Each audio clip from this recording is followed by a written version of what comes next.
Welcome to the English Story School, where the excitement of learning English awaits. Today, we embark on the thrilling journey of one of history's most debated figures, Kazuo Yoshida. Love him or despise him, his story is filled with ambitions, dreams, failures, and power. From a young boy with immense aspirations to a man who changed the world. This is the untold tale of Kazuo Yoshida. Prepare for a narrative like you've never encountered before. Our journey begins on May 22nd, 1891, in a small town called Immerse, located in Japan. A baby boy was born to Keiji and Michiko Yoshida, and they named him Kazuo. Little did anyone know that this boy would grow up to shake the foundations of history. As a child, Kazuo was ordinary, much like any other.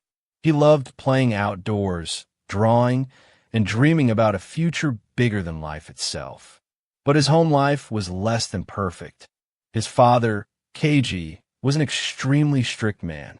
Keiji envisioned Kazuo following in his footsteps, obtaining a government position, and living a steady life. But Kazuo had other plans. "I want to be an artist," he would often tell his mother, Michiko. She loved him dearly and supported his passion, but she was powerless to change her husband's rigid beliefs. Kazuo's childhood was filled with constant arguments. His father would belittle his dreams, saying, "Art is not a real profession," and Kazuo would remain silent, suppressing his emotions. At the age of 14, tragedy struck. His father passed away unexpectedly. Some thought Kazuo would feel liberated, but in reality, it left a deep, painful void in his heart. Following his father's death, Kazuo began skipping school. Once a bright student, he now had no interest in academics. Teachers would remark, "Kazuo is gifted but lacks motivation." All he cared about was drawing. After finishing school, Kazuo packed his belongings and moved to Kyoto, the artistic heart of Japan. He was thrilled by the idea of immersing himself in a vibrant art scene. "Kyoto is where I'll make a name for myself," he thought. He applied to the prestigious Kyoto School of Fine Arts, but when a rejection letter arrived, his heart sank. The school told him that his portfolio didn't meet their standards. Kazuo was devastated. "I'll try again next year," he vowed. But the rejection came again, and this time it shattered him completely. With no school to attend and no job prospects, Kazuo's life spiraled. He lived in tiny, filthy apartments and sometimes had to sleep on the streets. He painted postcards and sold them to tourists for a meager income. During these bleak moments, Kazuo often questioned, why is life so unfair? In the midst of this turmoil, Kazuo's mother passed away, leaving him even more alone and bitter. He began blaming others for his setbacks. "It's not my fault," he would often say. Then in 1916, everything changed. The Great War began, and Kazuo saw an opportunity to prove his worth. He enlisted in the Imperial Army, hoping this would give his life meaning. He thrived in the military, feeling a sense of belonging for the first time. Kazuo showed immense bravery, carrying messages across dangerous battlefields and earning 2 medals for his courage. But in 1919, Japan lost the war. Kazuo was furious. "Our leaders betrayed us," he shouted in anger. He felt that Japan needed someone strong to bring it back to power. After the war, Kazuo returned to his country, which was in chaos. The people were impoverished and hungry, and many were angry about the outcome of the war. Kazuo saw an opening, an opportunity to make a difference. He joined a small political group called the Imperial Workers' Union. Kazuo was a gifted orator, and when he spoke, people listened. His speeches were filled with rage, passion, and promises. "Japan will rise again," he declared. Gradually, more and more people started to follow him. He renamed the group the Imperial Socialist Workers' Party, also known as the ISWP, and designed a new emblem, a red flag adorned with a black circle. This symbol would later become one of the most powerful and controversial in the world. Kazuo's speeches began to draw thousands. People believed in his vision of a stronger Japan. But his ideas were dangerous, and he began to blame specific groups for the nation's downfall. He wanted to establish Japan as a land exclusively for the Japanese. In 1920s Japan, the nation faced significant struggles. Unemployment was rampant, food prices soared, and many families found themselves starving. The country was burdened with heavy debts to other nations due to the loss in the previous conflict. The people were both angry and despondent. Kazuo Yoshida saw the suffering around him and spoke to the people. "It's not your fault. I know who is responsible." His words offered a glimmer of hope, but they also sparked anger towards those he blamed. Slowly, Kazuo's name became more well-known. Kazuo worked tirelessly to expand his political party. He organized large rallies, delivering passionate and powerful speeches, declaring, "Japan can be strong once again." The crowds clapped and cheered, filled with belief in his vision. In 1925, Kazuo made an attempt to seize power in a move known as the Great Uprising. However, his plan failed, and he was arrested, sentenced to 9 months in prison. During his time behind bars, Kazuo wrote a book titled Kokoro no Tate, which means the shield of the heart. In it, he laid out his ideas, arguing that Japan needed to regain its strength and that certain groups were standing in the way. The book quickly gained popularity, and more Japanese citizens began to embrace his radical beliefs. Upon his release, Kazuo became even more determined. The Imperial Socialist Workers' Party grew in strength, and by 1930, Kazuo Yoshida was appointed as the Prime Minister of Japan, the nation's highest leader. This marked the beginning of a new era. Kazuo promised jobs, military power, and a brighter future for the people, and they trusted him. Little did they know, his plans were far more dangerous than they could have imagined. As Prime Minister, Kazuo made sweeping reforms. He oversaw the construction of highways, factories, and schools, providing employment to many. Japan started to regain its strength, and the people hailed him as a hero. But beneath this success, Kazuo had a much darker agenda. He took control of the media, the schools, and all forms of communication. The public was told, "You must believe in Kazuo Yoshida," and those who disagreed with him were silenced or imprisoned. Kazuo created a powerful military force called the Imperial Guard, as well as a group of young boys known as the Yoshida Youth. These young men were trained to fight and spread Kazuo's ideals throughout the nation. The red flag with the black circle became a symbol of Kazuo's rule, representing his immense power. Kazuo's speeches became even more fervent, with him declaring, "Japan is destined to rule the world." Crowds cheered and shouted in unison, "Long live Yoshida!"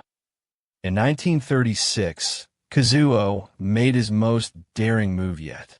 He ordered his army to invade neighboring China, a decision that led to the start of the Great War in Asia. Kazuo's vision was to conquer all of Asia and make Japan the dominant force globally. At first, Kazuo's army achieved great victories. They were well-trained, organized, and fierce. But as the war raged on, things began to go wrong. Kazuo had made too many enemies. Meanwhile, behind the scenes, he was carrying out horrifying acts. He wanted to eliminate anyone who didn't fit his vision for Japan. This led to what came to be known as the Great Purge, where countless innocent lives were lost in horrific camps. By 1942, Japan started to lose the war. The Allied forces, comprising nations like the United States, the Soviet Union, and Britain, were growing too powerful. Bombs fell on Japanese cities, and the people who once celebrated Kazuo as a hero began to lose their faith in him. Kazuo became increasingly paranoid, trusting no one. He secluded himself in a fortified underground bunker, isolated from the world.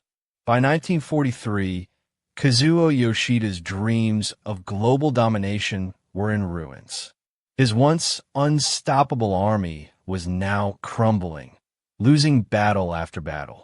His vision of a powerful Japan was slipping away, and the nation was on the brink of collapse. One of his most formidable opponents pushed Kazuo's army back from the east, while American and British soldiers attacked from the west. The cities were bombarded relentlessly, day and night, and countless families lost their homes. The people of Japan began to question Kazuo's leadership. "Why do we follow him?" they asked in disbelief. But Kazuo didn't give up. He stayed in his underground bunker, directing his generals. "We will not surrender," he shouted. But deep down, Kazuo knew the war was all but lost. In early 1945, Kazuo spent his days hidden away in a bunker beneath the capital, Tokyo. The bunker was cold and dimly lit, but it offered some protection from the relentless bombings. Inside, Kazuo continued to plan, despite the shrinking chances of success. He wasn't alone. His most loyal followers were still by his side, including his partner, Ayumi Tanaka. Ayumi had been with Kazuo through the darkest times, though he kept their relationship secret. She stood by him even as the world around them crumbled. Outside the bunker, the sound of artillery grew louder. The Allied forces were closing in on Tokyo. "The end is near," whispered his advisors. World leaders urged Kazuo to surrender, to save the people of Japan, but Kazuo refused. "Surrender is a sign of weakness," he retorted. "If Japan falls, it will be because the people were not strong enough." His words were cold and unwavering. By April 1945, Tokyo was surrounded. The enemy's forces attacked from all sides. Buildings crumbled, fires raged, and chaos gripped the city. On April 29, 1945, Kazuo made an unexpected choice. He married Ayumi in a simple ceremony inside the bunker. Only a few of his closest followers were present. "You've always been by my side, Ayumi," Kazuo said, though the moment was far from joyous. Ayumi smiled, but both of them knew the grim reality. The following day, Kazuo and Ayumi spent hours together, reflecting on their journey, their triumphs, and their failures. They both knew the end was imminent. On April 30th, 1945, Kazuo made his final decision. He gathered his closest followers in the bunker and told them, "I will not be captured alive." Kazuo believed it was better to die than to fall into the hands of his enemies. Moments later, he and Ayumi took their own lives together. Kazuo was 56 years old when the soldiers of the Allied forces reached the bunker. They found the bodies of Kazuo and Ayumi. The war in Asia ended shortly after, on May 8, 1945, when Japan formally surrendered. The nation was left in ruins, a broken country with little hope. Kazuo's dream of making Japan the most powerful nation in the world had instead led to destruction and despair. Millions of lives were lost because of his choices. After Kazuo's death, the world focused on rebuilding Japan. Over time, the country became peaceful again, and the people remembered the horrors caused by Kazuo's reign. The lessons of the war and the Great Purge were not forgotten, and steps were taken to ensure such atrocities were never repeated. Kazuo's name is now a reminder of the dangers of unchecked power, hate, and ambition. His story serves as a powerful lesson. Every decision we make shapes the future. Kazuo's choices led to suffering not just for him, but for millions. This reminds us that every action, no matter how small, matters. We must think carefully about the impact of our decisions on others and strive for compassion, unity, and peace. Hatred and division only destroy. Our world becomes a better place when we come together, respect one another, and work for harmony. Life is too short for anger and judgment. By embracing kindness and understanding, we can create a future filled with hope, not regret.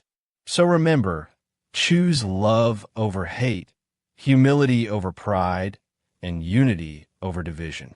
These simple lessons can make the world a much better place.